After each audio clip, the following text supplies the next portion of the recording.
There's a certain kind of loneliness that doesn't always look like loneliness. It's quiet, invisible. It hides behind laughter, behind productivity, behind the phrase, "I'm just busy lately." But deep down, there's an ache that never quite goes away. It's not the loneliness of being physically alone. It's the loneliness of realizing that no one really knows you. That if you disappeared for a while, most people wouldn't notice until much later. That if something incredible or terrible happened to you, you wouldn't know who to tell. It's the kind of silence that grows inside you slowly. Not loud, not desperate, but constant. And eventually, it starts to change the way you think, the way you see yourself, the way you move through the world.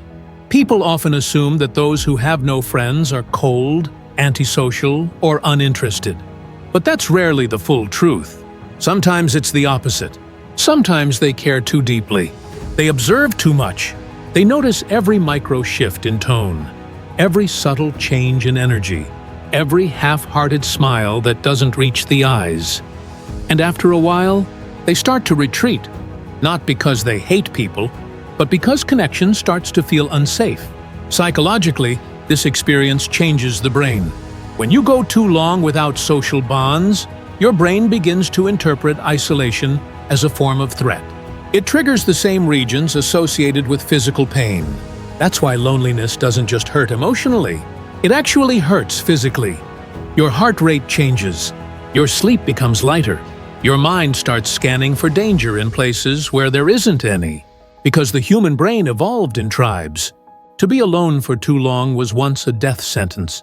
Yet today, you can be surrounded by thousands of people online and still feel utterly unseen. Because attention isn't connection, and validation isn't intimacy. There's a difference between being known and being understood. Most people who have no friends didn't choose that path overnight. It happens slowly, through small disappointments that pile up over the years. You share something personal and someone laughs. You trust someone with a secret and they use it against you. You try to open up, but you feel misunderstood. Eventually, your brain learns a lesson. It's safer not to try. So you stop reaching out. You stop initiating. You start telling yourself you prefer solitude. And at first, you might even believe it, because solitude can feel peaceful for a while. It gives you control. It gives you space. But the truth is, after enough time, solitude turns from healing to haunting. Because deep down, humans are wired for connection. Even the most independent soul still craves to be seen, to be mirrored, to be felt by someone else's presence. But when you've gone years without that, something strange begins to happen inside. Your internal dialogue becomes louder than the world around you. You start talking to yourself, not out loud, but in thoughts that never end. You start replaying old memories, old friendships, old betrayals, wondering where it all went wrong. Sometimes you convince yourself it's your fault. Sometimes you blame the world. But most of the time, it's neither. It's just the complex dance between human psychology and human pain. There's a concept in psychology called learned social helplessness. When you've tried to connect so many times and failed that you unconsciously stop trying altogether, your brain associates reaching out with rejection. So even when you meet good people later, kind, open, understanding, your guard stays up. You might tell yourself you're fine being alone, but somewhere deep down, you're still yearning for that one person who gets it. That one person who doesn't need explanations. And yet, the more you want it, the more impossible it feels to find. Because loneliness has a way of making you feel unworthy of friendship. It whispers things like, "You're too much," or "You're not interesting enough." It tells you people have better things to do. Eventually, you start believing it. You start rejecting yourself before anyone else gets the chance to. You isolate, not out of pride, but out of protection. But here's what's fascinating. Loneliness doesn't always look sad. Sometimes people without friends appear completely fine. They smile, they work, they create, They even post happy photos online. But deep down, they live in two realities: the one the world sees and the one they feel. They've built a version of themselves designed to survive without connection. But that version often feels hollow, like they're watching their own life from the outside. It's easy to judge people who have no friends, to label them as weird, aloof, or difficult. But if you listen closely to their stories, you'll often find a thread of quiet heartbreak.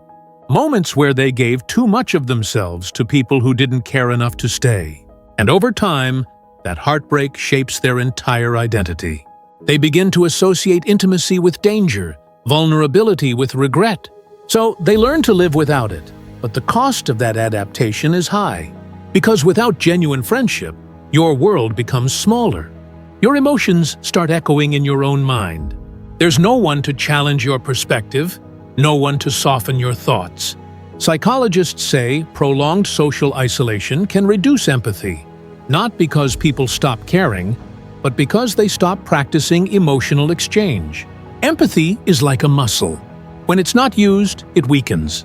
So, people who live alone for long periods sometimes become emotionally numb, not by choice, but by necessity. It's the brain's way of protecting itself from the pain of unmet connection. And yet, something paradoxical happens. The very people who have no friends often crave deeper friendship than anyone else. They think about connection more deeply. They analyze it. They romanticize it.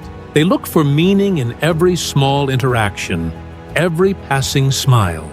Because when something is rare, you start to treasure even the smallest moments of it. So if you're listening to this and you feel unseen, forgotten, or left behind, remember, you're not broken. You're just in the middle of becoming whole. This silence you're living through isn't punishment. It's preparation. Because one day, someone will meet you and feel peace. And they'll never know how much darkness you had to walk through to bring that light. Until then, keep walking. Keep breathing. Keep being kind, even when no one sees it. Because in a world that moves too fast, your quiet strength is your greatest rebellion. You are not alone. You're just early.